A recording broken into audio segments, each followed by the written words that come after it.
কত বলেন ঠিক কিনা? আজকে যারা এই বাংলাদেশের আপামর জনতার মাথার ঘাম পায়ে ফেলার মতো কোটি কোটি টাকা যারা বিদেশে পাচার করে বেগম পোড়া বাহিনী তৈরি করেছে, আবু সাইদ রক্ত দিয়েছে এই বৈষম্য দূর করার জন্য। আবু সাইদ এবং মীর মুগ্ধরা রক্ত দিয়েছে।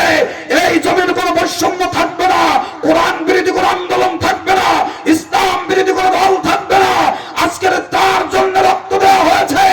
এই বাংলার জমিনে আপামর জনতার সাথে দ্বিতীয়বার বৈষম্য করার এবং আমাদের প্রতিষ্ঠানগুলো থেকে লক্ষ লক্ষ টাকার দুর্নীতি করার সুযোগ দ্বিতীয়বার বাংলার তাওহীদ জনতা দেবে না। আবার যারা বাংলার হাট ঘাট পাট যারা রাজনীতিকে কাজে লাগিয়ে দখল করার চেষ্টা করবে, এই আপামর জনতা বাংলার জমিনে তাদের দাঁত ভাঙা জবাব দেবে। কথা বলেন ঠিক না বেঠে?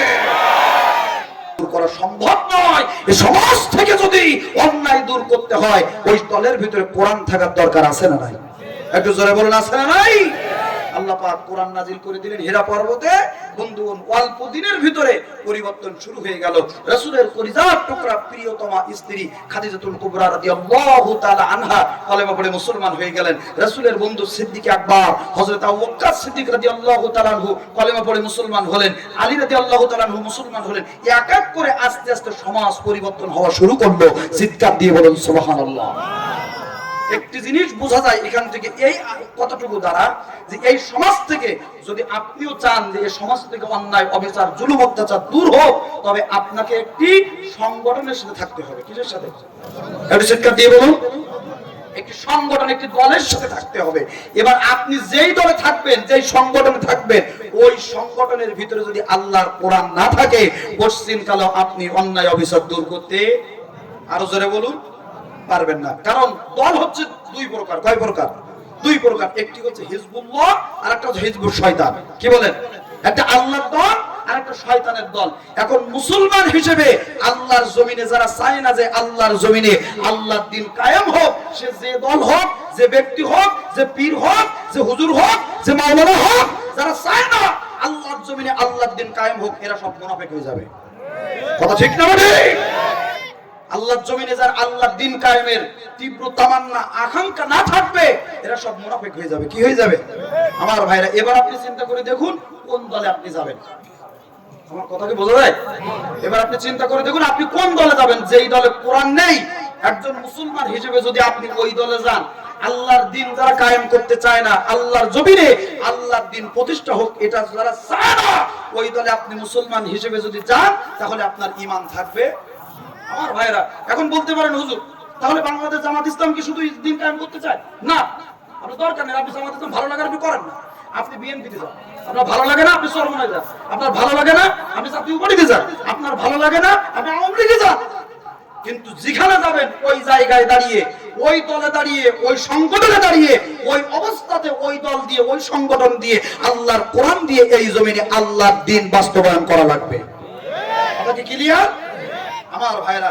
কিন্তু আপনি যেই দলে যাবেন সেই দলে আল্লাহর দ্বীন বাস্তবায়ন তো দূরের কথা, ক্ষমতায় যাওয়ার আগে যাদের গায়ে চুলকুনি শুরু হয়, কথা বোঝা যায়?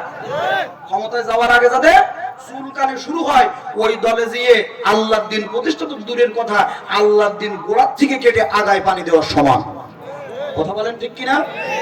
তার কারণ মিজানুর রহমান আজহারি নাম শুনেছেন তো আপনারা? উনি শুধু একটি কথা বলেছে যে একদল খেয়ে গেছে আর একদল খাওয়ার জন্য রেডি হচ্ছে। কথা বানিয়ে বললাম মনে হয়।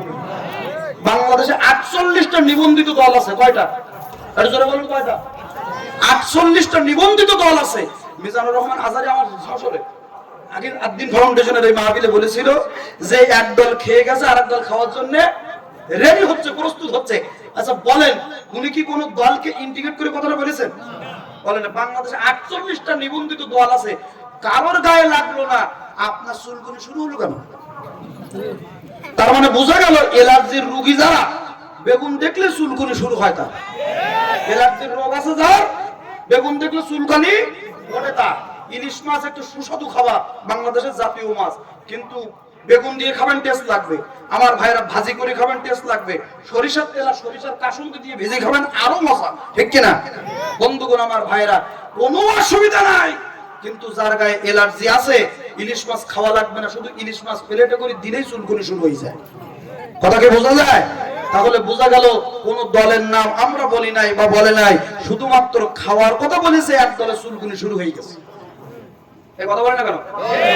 আমার ভাইয়েরা, আমার বন্ধুরা, 24-এ আমার আবু সাইদ এ বাংলার জমিনে রক্ত দিয়েছে, এ বাংলার জমিন থেকে জুলুম এবং বৈষম্য দূর করার জন্য। কথা বলেন ঠিক কিনা? আজকে যারা এই বাংলাদেশের আপামর জনতার মাথার ঘাম পায়ে ফেলার রক্ত, কোটি কোটি টাকা যারা বিদেশে পাচার করে বেগম পোলা বাহিনী তৈরি করেছে, আবু সাইদ রক্ত দিয়েছে এই বৈষম্য দূর করার জন্য। আবু সাইদ এবং মীর মুগ্ধরা রক্ত দিয়েছে, এই জমির কোনো বৈষম্য থাকবে না, কোরআন বিরোধী কোনো আন্দোলন থাকবে না, ইসলাম বিরোধী কোনো দল থাকবে না। আজকের তার জন্য রক্ত দেওয়া হয়েছে। এই বাংলার জমিনে আপামর জনতার সাথে দ্বিতীয়বার বৈষম্য করার এবং আমাদের প্রতিষ্ঠানগুলো থেকে লক্ষ লক্ষ টাকার দুর্নীতি করার সুযোগ দ্বিতীয়বার বাংলার তাওহীদ জনতা দেবে না। আবার যারা বাংলার হাত ঘাট পাট যারা রাজনীতিকে কাজে লাগিয়ে দখল করার চেষ্টা করবে, এই আপামর জনতা বাংলার জমিনে তাদের দাঁত ভাঙা জবাব দেবে। কথা বলেন ঠিক না বেঠে? ইনশাআল্লাহ আমার কোন দল বিরোধী নয়, কোন গোষ্ঠী বিরোধী নয়, কথা ঠিক কিনা? কিন্তু আমরা অন্যায়ের বিরুদ্ধে। কিসের বিরুদ্ধে?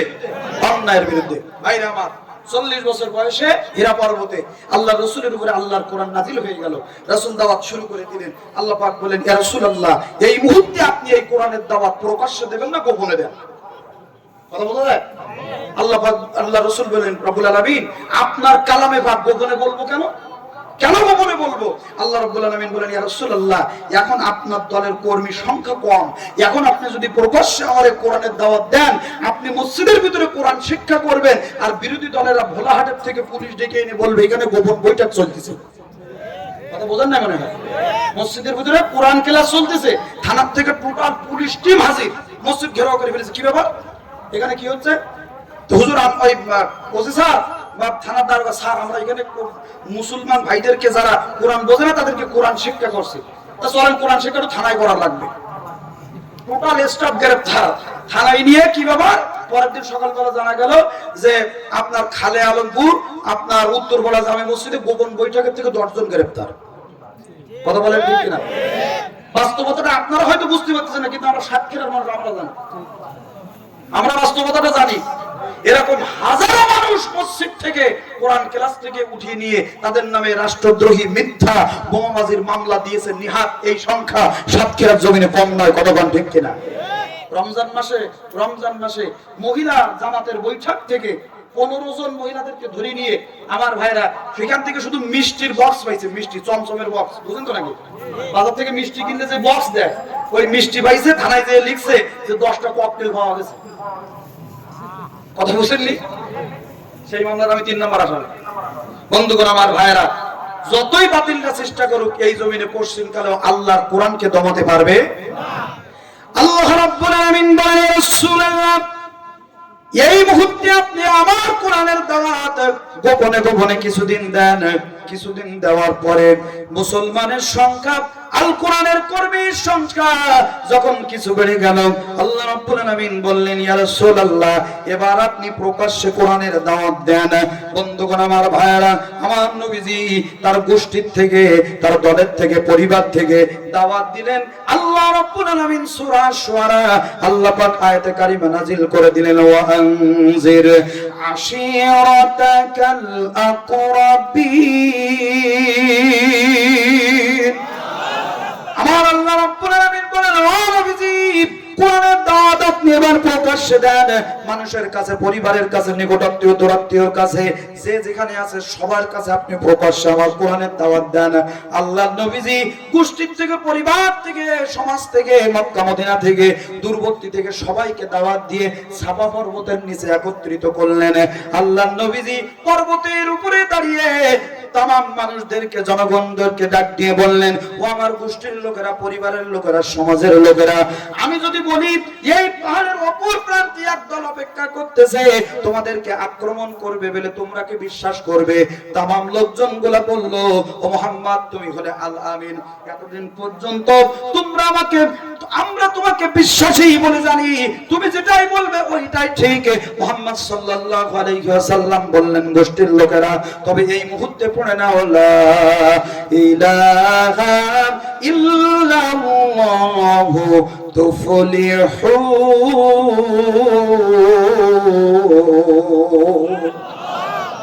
আমার গোষ্ঠীর লোকেরা, পরিবারের লোকেরা, সমাজের লোকেরা, এই মুহূর্তে তোমরা আমার এই কলেমা পড়ে নাও, তুফলিহুন, তবে তোমরা সফল কাম হয়ে যাবে। সাথে সাথে আল্লাহ নবীজির আপন চাচা আবু লাহাব দাঁড়িয়ে বলল, তাব্বাল্লাকা ইয়া মুহাম্মদ, হে মুহাম্মদ তুমি ধ্বংস হয়ে যাও। বাপ দাদার দলের বিরুদ্ধে, বাপ দাদার সংগঠনের বিরুদ্ধে নতুন দল আবিষ্কার করে, নতুন সংগঠন আবিষ্কার করে, নতুন ধর্ম আবিষ্কার করে তোমার সাহস কত? তুমি আবার ওই দলের দিকে দেখো। ও মুহাম্মদ তুমি ধ্বংস হও, তোমার দল ধ্বংস হোক, তোমার সংগঠন ধ্বংস